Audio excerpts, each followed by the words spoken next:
I'm a partner in the litigation department, the commercial litigation department at Langlois Lawyers in Montreal.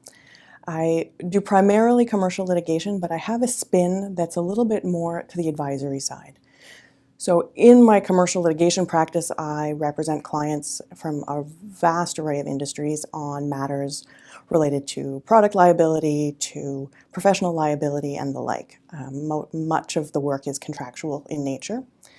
The advisory work is a little different. The advisory work is often with clients that are outside of Quebec, so in Ontario or in the States, and it's about helping them do business in Quebec, to understand how the very particular regulatory framework of Quebec, and sometimes of Canada for the international clients, works. In my communications with my clients, a lot of them being established relationships that we've had for a while, particularly in the advisory work that I do on regulatory compliance, it's a bit of a dialogue, a lot of back and forth. Communication is, of course, a two-way street.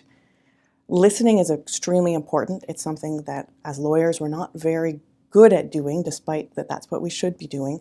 Listening to what they need, what their question is, and what other questions you should ask.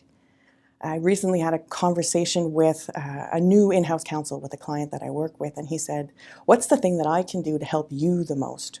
And I thought it was a very interesting question, and when I answered, I said, "I think the most helpful thing for me is for you to tell me what you've done with my advice.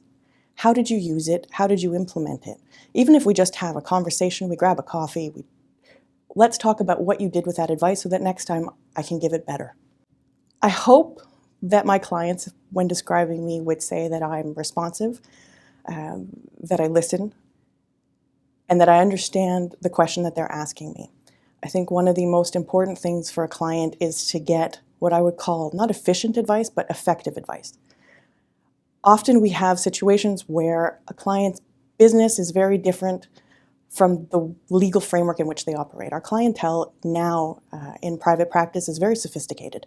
When they come to us with questions, they're looking for a very specific answer on a very specific question. The rest of it they've probably figured out.